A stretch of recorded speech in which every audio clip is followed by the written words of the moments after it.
To me, this show, it's not just a show, it's the beginning of a movement, and the movement is a call to other artists to talk about issues that are affecting their communities. Don't necessarily need to change your practice, your style, or anything, but I think we should dedicate elements of our work to address issues affecting the global social justice movement. I want people to ask questions. People should follow whatever they want to. I'm totally for that. But we should question everything. We should question everything. If we don't question things, we will never get answers. We should not be afraid to question God. Yeah, I do not want the work to be an end in itself. I want it to be the beginning of someone else's research. I look at it as a responsibility. Afro-Surreal Expressionism is actually an art movement. I want to have an activist element to it. I want people to ask questions. The surrealist element actually is a strategic to call attention. You cannot get people to solve any problem if you don't get their attention. You have to get their attention first. Fabricated anthropology. I could have called it anything else, but I called it fabricated anthropology. Because I think a lot of our stories, the story of Africa and African diaspora, has been fabricated by those who want to control. I think it's time for us, African children, both at home and the diaspora, to tell our own stories.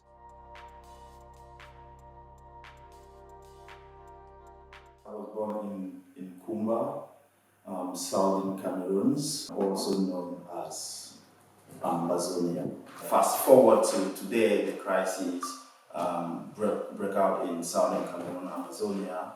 I become an active part of the movement. One of the reasons is because I felt so guilty being by the side and doing nothing about it, because I experienced the francophonization of our people like firsthand. I experienced it and I didn't like it. And so being here and seeing what was happening and not being part of it, I felt a little bit guilty, because I know that I can contribute, not to bring disruption, but to bring change, to bring fundamental change to the people. As we speak, the situation back home, it's dire, because there's been fighting since 2016, and I myself exiled, basically I cannot go back home. Unfortunately, as is usually the case, this is not really, many people don't know about it. I think the role of the artist is to bring these things to light.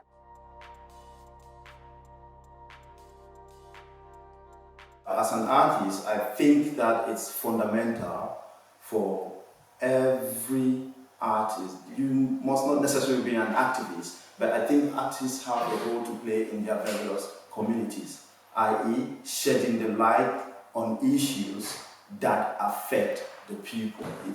Artists should talk about these things, because I think it's important. We are not there to solve the problem, but we have a social responsibility. We have, if you like, a social contract with the people to highlight the issues that's affecting them day by day. And not necessarily in Ambazonia, that's why I do work like the Syrian war, to highlight these issues, because I think it's an important role for the artist to play, and aesthetic is not enough.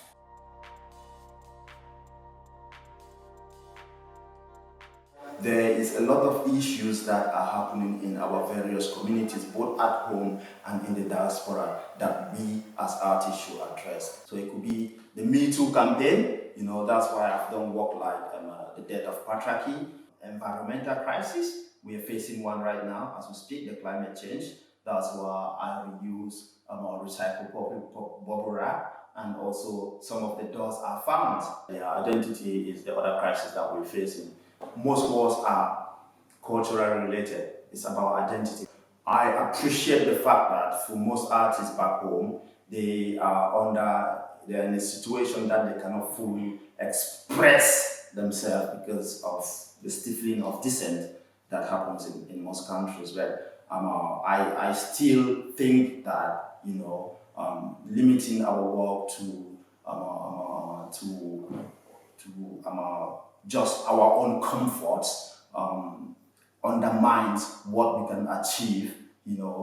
as contributors to community from not just from our home countries, but in a global perspective.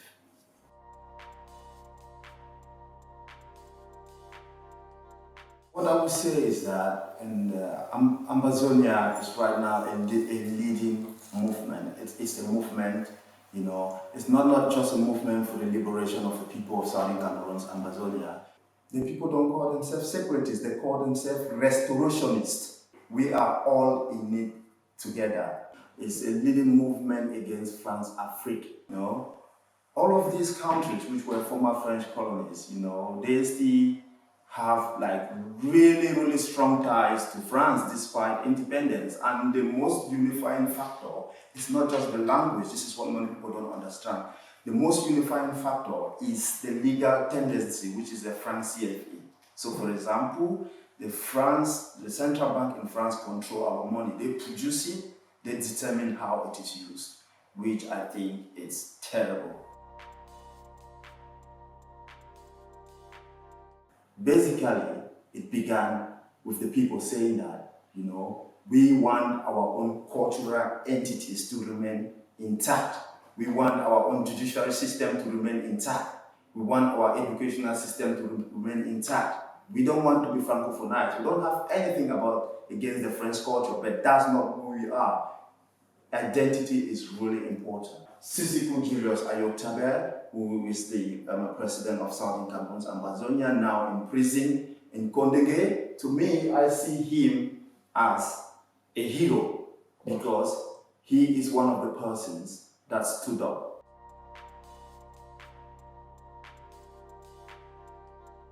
After the climate change, the other major crisis that we're facing is a crisis of identity. Pakistan and India right now, Israel and Palestine. For years, what's happening in US, there's identity, I'm saying, like the African Americans, there's an issue of identity there. At the moment, I think the Western civilization is facing a crisis, a big crisis, identity crisis, environmental crisis, and it's indicating that it's time is shifting. Civilization is shifting somewhere else. What it says to me is that civilization is not something that's static. It moves around.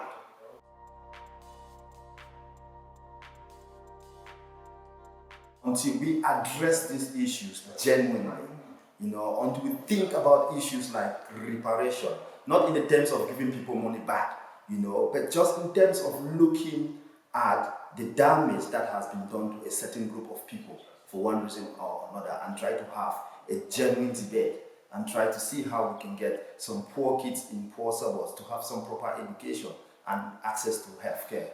We need amenities that are basic human rights. When it comes to balance, to me, I think it should be about balanced dialogue.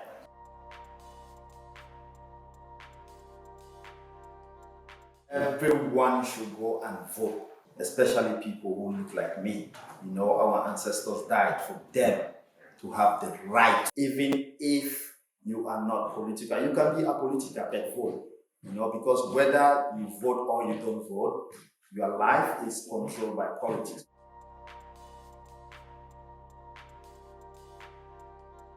Unfortunately, it's only recently that people are beginning to acknowledge that there's a climate, that we need to do something about our climate. But scientists have been talking about it for a very long time. But at the same time, the Western world has benefited so much from fossil energy, and now they want everyone else to follow, to respect the climate change call, proportionately.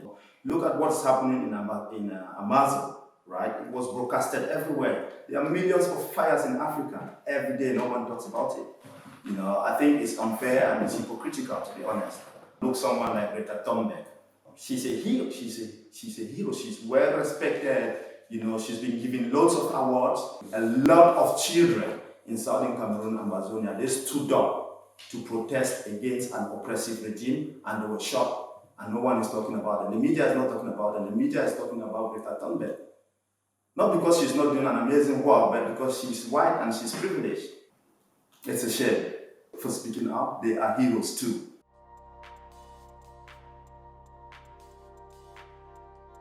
You cannot get people to solve any problem if you don't get their attention. You have to get their attention first. I think we need to be strategic in the way we call for support to be shared globally. There needs to be consistency. The artists need to understand themselves and be consistent in their craft. I also think they should join movements.